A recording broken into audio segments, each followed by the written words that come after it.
നമസ്കാരം. ഇറാന്റെ രാഷ്ട്രീയ സിംഹാസനത്തെയും പശ്ചിമേഷ്യയിലെ നിലവിലെ യുദ്ധ സാഹചര്യങ്ങളെയും കീഴ്മേൽ മറിച്ചേക്കാവുന്ന ഒരു വലിയ പ്രതിസന്ധിയെക്കുറിച്ചുള്ള വാർത്തകളാണ് ഇപ്പോൾ പുറത്തു വരുന്നത്.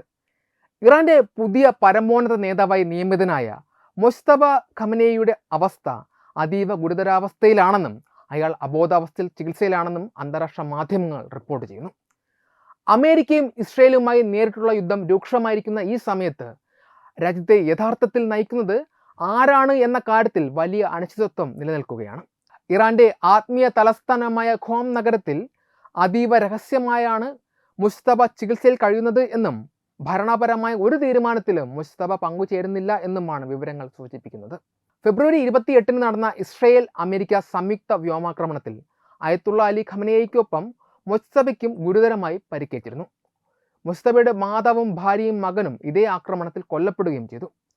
പിതാവിൻ്റെ മരണത്തിന് പിന്നാലെ മുസ്തഫ അധികാരം ഏറ്റെടുത്തതായി പ്രഖ്യാപിക്കപ്പെട്ടു എങ്കിലും യുദ്ധം ആരംഭിച്ച് 5 ആഴ്ച പിന്നിടുമ്പോഴും മുസ്തഫ പൊതുമധ്യത്തിൽ പ്രത്യക്ഷപ്പെട്ടിട്ടില്ല എന്നത് ശ്രദ്ധേയമാണ്. ഇറാന്റെ ഔദ്യോഗിക മാധ്യമങ്ങൾ അദ്ദേഹം സുരക്ഷിതരാണെന്ന് അവകാശപ്പെടുന്നുണ്ട് എങ്കിലും അദ്ദേഹത്തിൻ്റെ ശബ്ദമോ വീഡിയോയോ ഇതുവരെ പുറത്തുവിട്ടിട്ടില്ല. കഴിഞ്ഞ ദിവസങ്ങളിൽ പുറത്തിറങ്ങിയ ഒരു വീഡിയോ പോലും AI സാങ്കേതികവിദ്യ ഉപയോഗിച്ച് നിർമ്മിച്ചതാണെന്ന് ആക്ഷേപമുണ്ട്. ഇത് മുസ്തഫ കോമയിലാണോ അല്ലെങ്കിൽ മാരകമായ പരിക്കുകൾ പറ്റി ചികിത്സയിലാണോ എന്നുള്ള വാദങ്ങൾക്ക് ശക്തി പകരുന്നു. ഇറാന്റെ പരമാധികാരം പരമോന്നത നേതാവിൽ നിക്ഷിപ്തമാണ് എന്നിരിക്കെ മുസ്തഫ അബോധാവസ്ഥയിലാണെന്ന വാർത്തകൾ ഭരണകൂടത്തിൻ്റെ അടിത്തറയെ തന്നെ ബാധിച്ചിട്ടുണ്ട്. നിലവിലെ സാഹചര്യത്തിൽ ഇസ്ലാമിക് റവല്യൂഷണറി ഗാർഡ്സ് കോർപ്സ് അഥവാ IRGC ആയിരിക്കാം ചിലപ്പോൾ രാജ്യത്തെ നയിക്കുന്നത് എന്ന് പല നിരീക്ഷകരും ചൂണ്ടിക്കാട്ടുന്നു. അമേരിക്കൻ പ്രസിഡന്റ് ഡൊണാൾഡ് ട്രംപ് ഇറാന്റെ മറ്റു ഉദ്യോഗസ്ഥരുമായി ചർച്ചകൾക്ക് തയ്യാറാക്കുന്നു എന്നതും മുസ്തഫയുടെ നേതൃത്വത്തിലുള്ള അവിശ്വാസത്തെയാണ് സൂചിപ്പിക്കുന്നത്.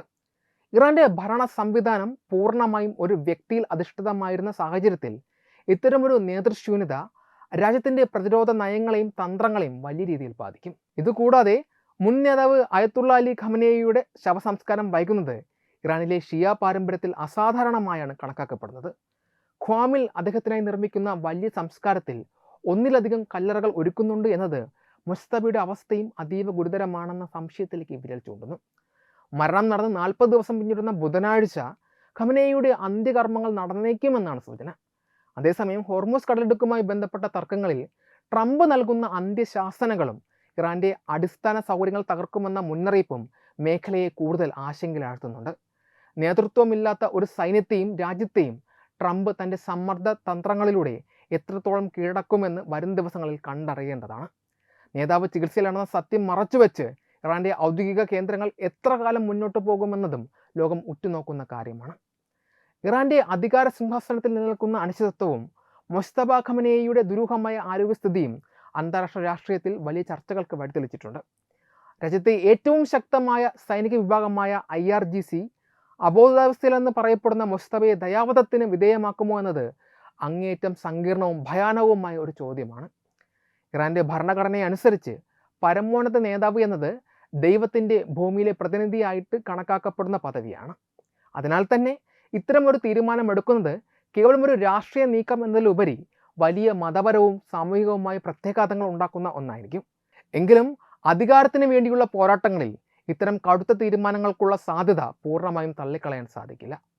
IRGC നിലവിൽ ഇറാന്റെ സാമ്പത്തികവും സൈനികവുമായ അധികാരങ്ങൾ ഏതാണ്ട് പൂർണ്ണമായും നിയന്ത്രിക്കുന്ന വിഭാഗമാണ്. മുസ്തഫ ഖമനേയി ഭരണപരമായ തീരുമാനങ്ങൾ എടുക്കാൻ കഴിയാത്ത വിധം അബോധാവസ്ഥയിലാണെങ്കിൽ രാജ്യത്തിൻ്റെ കടിഞ്ഞാൺ ആര് പിടിക്കണമെന്നതിൽ അവർക്ക് വ്യക്തമായ അജണ്ടകൾ ഉണ്ടായേക്കാം. പരമോന്നത നേതാവ് എന്ന പദവി ഒരു വ്യക്തിയിൽ മാത്രം ഒതുങ്ങുന്നത് തങ്ങളുടെ സ്വതന്ത്രമായ പ്രവർത്തനങ്ങൾക്ക് തടസ്സമാകുമെന്ന് അവർ കരുതുന്നുണ്ട് എങ്കിൽ മുസ്തഫയെ ഒരു പ്രതീകാത്മക രൂപമായി മാത്രം നിലനിർത്താനോ അല്ലെങ്കിൽ അയാളെ ഒഴിവാക്കി ഒരു പുതിയ നേതൃത്വത്തെ വാഴിക്കുവാനോ അവർ ശ്രമിച്ചേക്കാം. ഖമനേയി കുടുംബത്തിൻ്റെ സ്വാധീനം അവസാനിപ്പിക്കാനും സൈന്യത്തിൻ്റെ നേരിട്ടുള്ള ഭരണം ഉറപ്പിക്കുവാനും മുസ്തഫയുടെ നിലവിലെ അവസ്ഥ അവർക്കൊരു മറയായി ഉപയോഗിക്കുവാൻ കഴിയും. മതപരമായ നിയമങ്ങൾ കർശനമായി പാലിക്കുന്ന ഇറാൻ പോലെ ഒരു രാജ്യത്ത് ദയാവധം എന്നത് ഇസ്ലാമിക നിയമപ്രകാരം അഥവാ ശരിയത്ത് നിയമപ്രകാരം നിഷിദ്ധമായിട്ടാണ് കണക്കാക്കപ്പെടുന്നത്.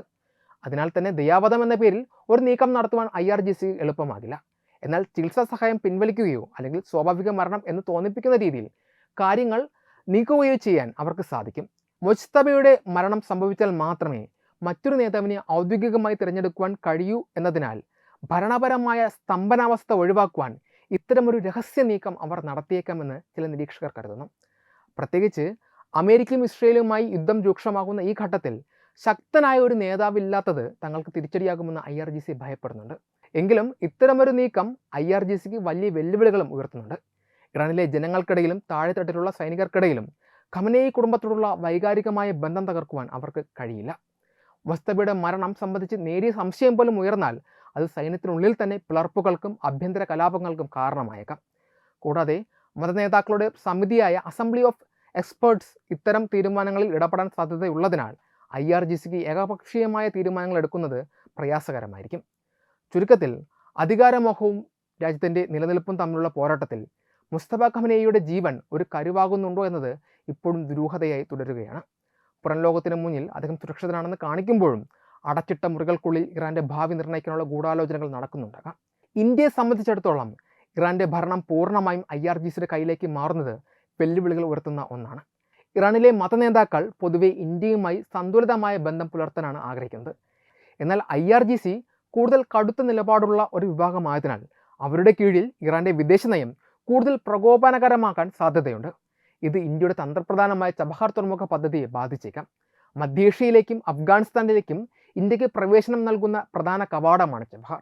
IRGCക്ക് ഇന്ത്യയേക്കാൾ കൂടുതൽ ചൈനയോട് അടുപ്പമുണ്ടെന്ന വിലയിരുത്തലുകൾ നിലനിൽക്കുന്നതിനാൽ മുസ്തഫയ്ക്ക് ശേഷം ഒരു സൈനിക ഭരണം ഇറാനിൽ ശക്തിപ്പെട്ടാൽ ചബഹാർ പദ്ധതിയിൽ ചൈനീസ് സ്വാധീനം വർദ്ധിക്കുമോ എന്ന ആശങ്ക ഇന്ത്യക്കുണ്ട്.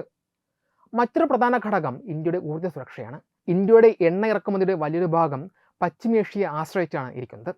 ഇറാനിലെ ആഭ്യന്തര രാഷ്ട്രീയത്തിൽ സൈന്യം ഇടപെടുകയും അത് മേഖലയിൽ കൂടുതൽ സംഘർഷങ്ങൾക്ക് കാരണമാവുകയും ചെയ്താൽ എണ്ണവില വർദ്ധിക്കുന്നത് ഇന്ത്യയുടെ സമ്പദ് വ്യവസ്ഥയെ നേരിട്ട് ബാധിക്കും. കൂടാതെ IRGCക്ക് പാകിസ്ഥാനിലെ ചില വിഭാഗങ്ങളുമായുള്ള ബന്ധം ഇന്ത്യയുടെ സുരക്ഷാ താൽപ്പര്യങ്ങൾക്ക് വിരുദ്ധമായേക്കാം.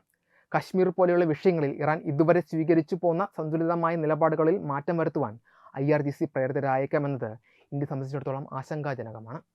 എങ്കിലും ഇന്ത്യയും ഇറാനും തമ്മിലുള്ള ബന്ധം കേവലം വ്യക്തികൾ തമ്മിലുള്ളതല്ല, മറിച്ച് വലിയ സാമ്പത്തിക താൽപ്പര്യങ്ങളിൽ അധിഷ്ഠിതമാണ്. ഏത് വിഭാഗം അധികാരത്തിൽ വന്നാലും ഇന്ത്യയെ പോലൊരു വലിയ വിപണിയെയും സ്വാധീനമുള്ള രാജ്യത്തെയും പിണക്കുവാൻ ഇറാൻ ആഗ്രഹിക്കില്ല. IRGC അധികാരം ഉറപ്പിച്ചാലും തങ്ങളുടെ സാമ്പത്തിക തകർച്ച ഒഴിവാക്കുവാൻ ഇന്ത്യയുമായുള്ള വ്യാപാര ബന്ധങ്ങൾ തുടരുവാൻ അവർ നിർബന്ധിതരാകും. ഇന്ത്യയുടെ നോർത്ത് സൗത്ത് ട്രാൻസ്പോർട്ട് കോറിഡോർ പദ്ധതിയുടെ വിജയത്തിന് ഇറാൻ അനിവാര്യമാണ്.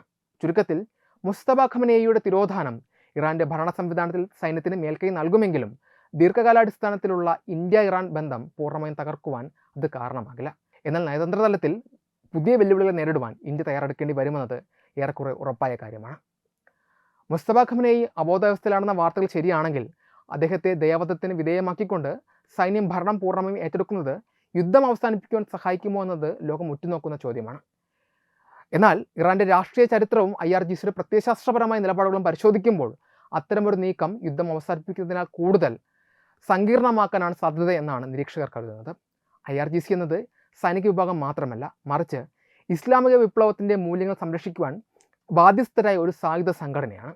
അമേരിക്കയും ഇസ്രയേലിനെയും തങ്ങളുടെ മുഖ്യ ശത്രുക്കളായി കാണുന്ന IRGC ഒരു വിട്ടുവീഴ്ചയ്ക്കും തയ്യാറാക്കാത്ത കടുത്ത നിലപാടുകാരാണ്. മുസ്തഫ ഖമനേയി അധികാരത്തിൽ നിന്ന് നീക്കം ചെയ്യപ്പെടുകയും IRGC നേരിട്ട് ഭരണം നിയന്ത്രിക്കുകയും ചെയ്താൽ അവർ യുദ്ധം അവസാനിപ്പിക്കുന്നതിന് പകരം കൂടുതൽ കരുത്തോടെ തിരിച്ചടിക്കുവാൻ പ്രേരിതരാകും. തങ്ങളുടെ നിലനിൽപ്പ് അപകടത്തിലാണെന്ന് ബോധ്യപ്പെട്ടാൽ പരാജയം സമ്മതിക്കുന്നതിന് പകരം മേഖലയിലാകെ യുദ്ധം വ്യാപിപ്പിക്കാനായിരിക്കും അവർ ശ്രമിക്കുക. ഇത് പശ്ചിമേഷ്യയെ കൂടുതൽ രക്തരൂക്ഷിതമായ ഒരു പോരാട്ടത്തിലേക്ക് നയിക്കും. അതേസമയം മറ്റൊരു വശം പരിശോധിച്ചാൽ മുസ്തഫയുടെ മരണം ഇറാൻ്റെ രാഷ്ട്രീയ നേതൃത്വത്തിൽ വലിയൊരു ശൂന്യതയായിരിക്കും സൃഷ്ടിക്കുക. ഇത് സൈന്യത്തിനുള്ളിൽ തന്നെ അധികാര വടംവലികൾക്കും ആഭ്യന്തര കലഹങ്ങൾക്കും കാരണമായേക്കാം. രാജ്യം ഇത്തരമൊരു ആഭ്യന്തര പ്രതിസന്ധിയിലൂടെ കടന്നുപോകുമ്പോൾ പുറമേ നിന്നുള്ള യുദ്ധം തുടരുന്നത് അസാധ്യമായി മാറിയേക്കാം. അമേരിക്കയും ഇസ്രയേലും ഈ സാഹചര്യം മുതലെടുത്ത് ഇറാൻ്റെ സൈനിക താവളങ്ങൾ തകർക്കാൻ ശ്രമിച്ചാൽ ഒരു ഘട്ടത്തിൽ പിടിച്ചു നിൽക്കാനാകാതെ IRGCക്ക് യുദ്ധം നിർത്താൻ നിർബന്ധരാകേണ്ടി വന്നേക്കാം. അതായത് സമാധാനത്തോടുള്ള താല്പര്യം കൊണ്ടല്ല, മറിച്ച് പ്രതിരോധിക്കുവാൻ കേൾപ്പില്ലാത്ത അവസ്ഥയിലേക്ക് രാജ്യം മാറുമ്പോൾ മാത്രമേ യുദ്ധം അവസാനിക്കാൻ സാധ്യതയുള്ളൂ. ഡൊണാൾഡ് ട്രംപിൻ്റെ നയങ്ങളും ഈ സാഹചര്യത്തിൽ ശ്രദ്ധേയമാണ്. ഇറാൻ്റെ ഭരണ നേതൃത്വത്തിലുള്ള അനിശ്ചിതത്വവും മുതലെടുക്കാൻ കൂടുതൽ കർശനമായ ഉപാധികൾ മുന്നോട്ട് വയ്ക്കാൻ ട്രംപ് ശ്രമിക്കും. ഹോർമുസ് കടലിടുക്ക് തുറന്നു നൽകുക, ആണവ പദ്ധതികൾ ഉപേക്ഷിക്കുക തുടങ്ങിയ ആവശ്യങ്ങൾ അംഗീകരിച്ചാൽ മാത്രമേ ആക്രമണം നിർത്തൂ എന്ന നിലപാടിലാണ് ട്രംപ്. IRGCയെ സംബന്ധിച്ചിടത്തോളം ഇത്തരം ഉപാധികൾ അംഗീകരിക്കുന്നത് തങ്ങളുടെ പതനമായി അവർ കാണുന്നു. ചുരുക്കത്തിൽ മുസ്തഫ ഖമനേയിയുടെ തിരോധാനം ഇറാൻ്റെ ഭരണ തകർച്ചയെ ബാധിക്കുമെങ്കിലും അത് നേരിട്ട് ഒരു സമാധാന കരാറിലേക്ക് നയിക്കുമെന്ന് കരുതുക പ്രയാസകരമാണ്. പകരം ഇറാൻ്റെ ആഭ്യന്തര രാഷ്ട്രീയത്തിലെ മാറ്റങ്ങളും യുദ്ധക്കളത്തിലെ സൈനിക മുന്നേറ്റങ്ങളും സംയുക്തമായാണ് യുദ്ധത്തിൻ്റെ അന്ത്യം തീരുമാനിക്കുക. ഒരു പുതിയ നേതാവ് അധികാരത്തിൽ വരുന്നതുവരെ ഇറാൻ കൂടുതൽ അസ്ഥിരമായ ഒരു ഘട്ടത്തിലൂടെ കടന്നു പോകേണ്ടി വരുമെന്നത് ഉറപ്പായ കാര്യമാണ്. വെബ് ഡെസ്ക് തത്വമൈ ന്യൂസ്. HIV അണുബാധ സന്തോഷപൂർണമായ ഒരു ജീവിതത്തിന് തടസ്സമല്ല. HIV അണുബാധയ്ക്ക് ഫലപ്രദമായ ചികിത്സ ഇന്ന് ലഭ്യമാണ്. ഇതിന് യഥാസമയം അണുബാധ കണ്ടെത്തുന്നതും കാലേക്കൂട്ടി ചികിത്സ നടത്തേണ്ടതും അത്യാവശ്യമാണ്. സൗജന്യമായ ചികിത്സയും മാർഗനിർദ്ദേശങ്ങളും സർക്കാർ ആശുപത്രികളിലെ ART അഥവാ ഉഷസ് കേന്ദ്രങ്ങളിൽ ലഭ്യമാണ്. ആരോഗ്യ സംരക്ഷണം ഓരോരുത്തരുടെയും ഉത്തരവാദിത്തമാണ്.